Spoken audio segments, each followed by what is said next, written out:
News room પર એ દેવાયત ખવડ કે જે હુમલો કર્યાની વાત હતી તેને લઈને આ સૌથી મોટી અપડેટ સામે આવી રહી છે। ઇજાગ્રસ્ત ધ્રુવરાજસિંહ ચૌહાણનો સૌથી મોટો ખુલાસો અત્યારે જોવા મળી રહ્યો છે।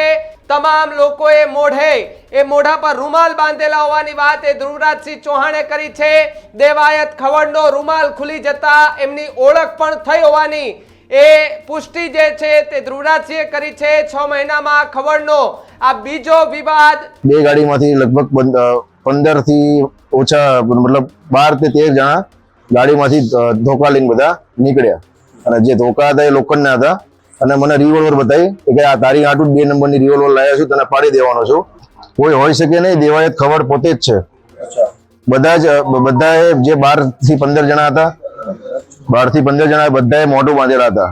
પછી છેલ્લે જેનું દેવાયતનું મોઢું ખુલી ગયું એટલે મને ખબર પડી કે દેવાયત છે। તો મેં એને 5 વાર કીધું દેવાયતભાઈ રહેવા દે, પણ એ કોઈ માન્યો નહીં। એટલે પગ મારી ન માર્યું અને આ રિવોલ્વર તારા આટું લાવ્યો છું 2 નંબરની, વડાકો કરીને તને માન નાખવાનું થઈ જતું। જો કેસ બેસ કરતો મારી કરેલી। અમે જ્યાં અમારા ભાઈબંધનો રિસોર્ટ છે હું ત્યાં રોકાણો હતો, એમને કીધું કે ભાઈ તમારા ઓલા જે દેવાયતભાઈ આયા છે એમ કે ગોતે છે, એટલે મેં બહુ ધ્યાનમાં લીધું નહીં। મેં કીધું આયા છે તો એને કઈ કામ હશે એમ, આવી તો ખબર જ નથી।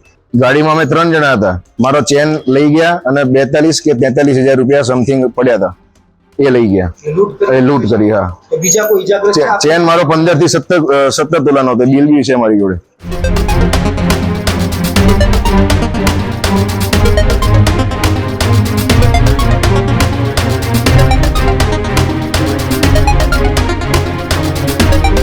નમસ્કાર, આપ જોઈ રહ્યા છો ન્યૂઝ રૂમ અને આપની સાથે હું છું ભાવેક। સમાચાર ગીર સોમનાથથી સામે આવી રહ્યા છે કે જ્યાં આજે સવારથી જે મોરાની જે ચર્ચા થઈ રહી હતી એ ચર્ચાને લઈને વધુ એક અપડેટ સામે આવી રહી છે। ન્યૂઝ રૂમ પર સૌથી મોટો ખુલાસો એ ધ્રુવરાજસિંહે કર્યો છે। ન્યૂઝ રૂમ પર એ દેવાયત ખવડ કે જે હુમલો કર્યાની વાત હતી તેને લઈને આ સૌથી મોટી અપડેટ સામે આવી રહી છે। ઇજાગ્રસ્ત ધ્રુવરાજસિંહ ચૌહાણનો સૌથી મોટો ખુલાસો અત્યારે જોવા મળી રહ્યો છે। ઇજાગ્રસ્ત જે ધ્રુવરાજસિંહ છે તેમણે જે વાત જે છે તે આખી ઘટના અંગે વાત કરી છે। 12 થી 15 લોકોનું ટોળું આવીને હુમલો કર્યા હોવાની વાત, તમામ લોકોએ મોઢા પર રૂમાલ બાંધેલા હોવાની વાત એ ધ્રુવરાજસિંહ ચૌહાણે કરી છે। દેવાયત ખવડનો રૂમાલ ખુલી જતા એમની ઓળખ પણ થઈ હોવાની એ પુષ્ટિ જે છે તે ધ્રુવરાજસિંહે કરી છે। 6 મહિનામાં ખવડનો આ બીજો વિવાદ થતા હવે ખળભળાટ મચી ગયો છે અને ન્યૂઝ રૂમ ગુજરાત પર આ સૌથી મોટો ખુલાસો જે પ્રમાણે દ્રશ્યો સામે આવી રહ્યા છે કે જ્યાં ધ્રુવરાજસિંહ ચૌહાણ છે તેના પર જે હુમલો કરવામાં આવ્યો તેને લઈને તેને જુનાગઢ હોસ્પિટલમાં દાખલ કરવામાં આવ્યા છે। ત્યાંથી તેમણે પ્રતિક્રિયા પણ આપી છે અને ત્યાંથી પ્રતિક્રિયા આપતા તેમણે એવું નિવેદન આપ્યું છે કે 15 થી 20 લોકોનું ટોળું ઘસી આવે છે, અમારા પર હુમલો કરે છે। એ આવનાર વ્યક્તિના તમામે તમામ મોઢા પર રૂમાલો બાંધેલા હતા, પરંતુ એમાંના એક વ્યક્તિના મોઢા પરથી રૂમાલ હટી જાય છે અને એવું થાય છે કે આ દેવાયત ખવડ છે। આ પ્રકારની વાત એ ધ્રુવરાજસિંહ છે તેના દ્વારા કરવામાં આવી છે। પેલા ધ્રુવરાજસિંહ છે તેમણે શું મોટો ખુલાસો કર્યો આવો એ પણ સાંભળીએ। કઈ રીતે કરીશું હકીકત? અમે સવારના 11 વાગે સોમનાથ જવા નીકળ્યા તો ડાયરેક્ટ જ ફોર્ચ્યુનર ગાડી આગળ ઊભી હતી અને ડાયરેક્ટ જ ઉપર આવીને 5 વાર જે કહેવાય ને કે 5 વાર અમને ઉપર ચડાવી દીધી ગાડી। પછી એમાંથી 15 પાછળ ગાડી હતી ક્રેટા, બંને ગાડી બ્લેક ફિલ્મ હતી, નંબર પ્લેટ હતી નહીં અને બે ગાડીમાંથી લગભગ 15 થી ઓછા મતલબ 12 થી 13 જણા ગાડીમાંથી ધોકા લઈને બધા નીકળ્યા અને જે ધોકા હતા એ લોખંડના હતા અને જે કાચ આખી ગાડીના કાચ બાજ મારા બધા ફોડી નાખ્યા। પછી મને બહાર કાઢ્યો, મને કીધું બહાર નીકળ અશબ્દ બધા બોલીને, અને મને રિવોલ્વર બતાવી કે આ તારી આટું 2 નંબરની રિવોલ્વર લાવ્યા છું, તને પાડી દેવાનો છું એમ કરીને મને 4-5 પગમાં જે ધોકા મારે એમાં ફ્રેક્ચર થયું છે અને હાથમાં ફ્રેક્ચર થયું છે। શું લાગે આ ઘટનામાં કોણ હોઈ શકે? કોઈ હોઈ શકે નહીં, દેવાયત ખવડ પોતે જ છે। બધાએ જે 12 થી 15 જણા હતા, 12 થી 15 જણા બધાએ મોઢું બાંધેલા હતા। પછી છેલ્લે જેનું દેવાયતનું મોઢું ખુલી ગયું એટલે મને ખબર પડી કે દેવાયત છે। તો મેં એને 5 વાર કીધું દેવાયતભાઈ રહેવા દે, પણ એ કોઈ માન્યો નહીં। એટલે પગ મારી ન માર્યું અને આ રિવોલ્વર તારા આટું લાવ્યો છું 2 નંબરની, વડાકો કરીને તને માન નાખવાનું થઈ જતું। જો કેસ બેસ કરતો મારી તમારી પર હુમલો થયો એનું કંઈ કારણ પણ છે? હુમલોમાં એવું હતું કે કાલે હું ભાવનગર હતો, ભાવનગરથી ગીર જવા નીકળ્યો હતો. તો મને ઇન્સ્ટાગ્રામમાં મેસેજ આવ્યો હતો બીજા કોઈનો કે તું અમારા આ એરિયામાં ના, સોરી, એવો મેસેજ હતો, મેં સ્ક્રીનશોટ પાડેલો છે કે શું હતું હું તમને જોઈન કહું હવે. એટલે પણ તમારી દુશ્મની એમને ટૂંકમાં કારણ શું છે? અમારા ગામમાં જે મારા દાદાનો જે પ્રોગ્રામ રાખેલો હતો એમાં એ નતા આવેલ, તો અમે એને એ વખતે 8 લાખ રૂપિયા આપીને બોલાયેલા હતા. એ તો મીડિયામાં બધાને ખબર જ છે. 8 લાખ રૂપિયા અમે આપીને બોલાયા હતા, તો પછી છતાં એ આયા નહીં. અને પછી જે બધું ઘટના થયું એ કર્યું બીજા બધાએ, અને બધું કર્યું અમારી ઉપર કે તે કર્યું છે તે કર્યું છે એમ. એ રીતના એને એમ કે તે મારી ગાડી પાણીમાં નાખી દીધી, તે મારી ગાડી પાણીમાં નાખી દીધી. આપણે એવું કશું કરેલું જ નતું. હા, તો આપેલા તમને કાલ રેકી કેવું કઈ કર્યું હશે? હા, રેકી. અચાનક કાલે જ તમારા પર હુમલો થયો? રેકી કરેલી. અમે જ્યાં મારા ભાઈબંધનો રિસોર્ટ છે હું ત્યાં રોકાણો હતો, એમને કીધું કે ભાઈ તમારા ઓલા જે દેવાયતભાઈ આયા છે એમ કે ગોતે છે.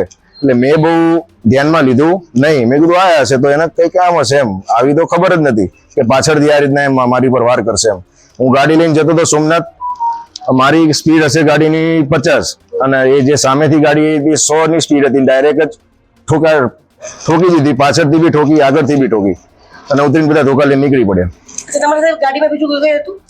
હા, ગાડીમાં બીજું કોઈ હતું? ગાડીમાં સવાર ગાડીમાં અમે 3 જણા હતા. મારો ચેન લઈ ગયા અને 42 કે 43 હજાર રૂપિયા સમથિંગ પડ્યા હતા, એ લઈ ગયા. લૂંટ કરી. હા, તો બીજા કોઈ ઇજાગ્રસ્ત થયા? ચેન મારો 15 થી 17 તોલાનો હતો. બિલ બી છે મારી જોડે. અચ્છા, બીજા કોઈ ઇજાગ્રસ્ત થયા આપની જોડે?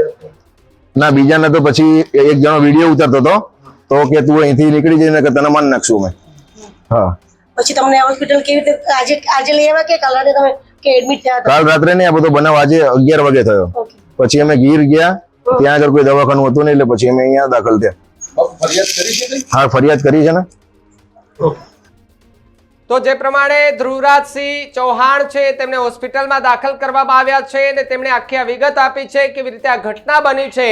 આ ઘટનાને લઈને પણ હવે એ ડીવાયએસપી સહિતનો જે પોલીસનો કાફલો છે તે ત્યાં એ ઘટના સ્થળે પહોંચ્યો છે, ત્યાં તપાસ હાથ ધરી રહ્યો છે. હવે આગળ પોલીસ કઈ દિશામાં તપાસ કરશે એ આગલા દિવસે 2-4 દિવસમાં ખબર પડી જશે કે આખી આ ઘટનામાં કોણ સંડોવાયેલું હતું, કોના ચહેરાઓ હતા, કોણ લોકો હતા કે જે મોઢે રૂમાલ બાંધીને આવ્યા હતા, કઈ રીતે માર મારવામાં આવ્યો હતો, કેટલા લોકો હતા, શું કઈ હથિયાર લઈને આવ્યા હતા કે કેમ રેકી સાથે આખી ઘટનાને અંજામ આપ્યો છે કે કેમ. આખી ઘટનાને લઈને અનેક ચર્ચાઓ થઈ રહી છે, પરંતુ જ્યારે આખી ઘટના બની ત્યારથી જ એક નિવેદનની રાહ હતી કે આખી ઘટનામાં જો નિવેદન આવે તો સચ્ચાઈ ખબર પડે કે શું આખી ઘટના બની હતી. હવે ધ્રુવરાજસિંહ જે ચૌહાણ છે તેના પર જે હિંચકારો હુમલો કરવામાં આવ્યો છે, સવારથી જે ચર્ચાઈ રહ્યું હતું કે દેવાયત ખબર કે જે કલાકાર છે, લોક સાહિત્યકાર છે, એ અગાઉ પણ આ જ પ્રકારના એક વિવાદમાં કે જે કહી શકાય કે ભગવતસિંહ જે અમદાવાદના એ સનાથલમાં રહેલ છે ને ત્યાં ડાયરા મુદ્દે એમની સાથે વિવાદ થયો હતો, તેમાં પણ એ ધ્રુવરાજસિંહ છે તેમની સાથે બબાલ થઈ હોવાના એ સમાચાર ત્યારે મળ્યા હતા. એટલે આ વેર વાળ્યું છે ગીરમાં દેવાયત ખવડે કે કેમ, એને લઈને પણ લોકમુખે અત્યારે ચર્ચા જોવા મળી રહી છે.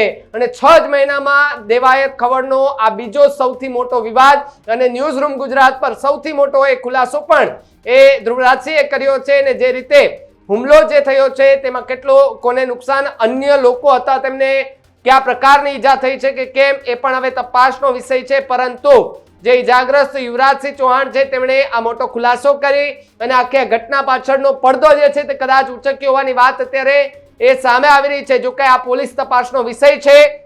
જે પ્રમાણે ધ્રુવરાજસિંહે કહ્યું કે એક વ્યક્તિ કે જેના મોઢા પરથી એ રૂમાલ હટી જતા એ દેવાયત ખવડ જ હોવાનું સામે આવ્યું છે.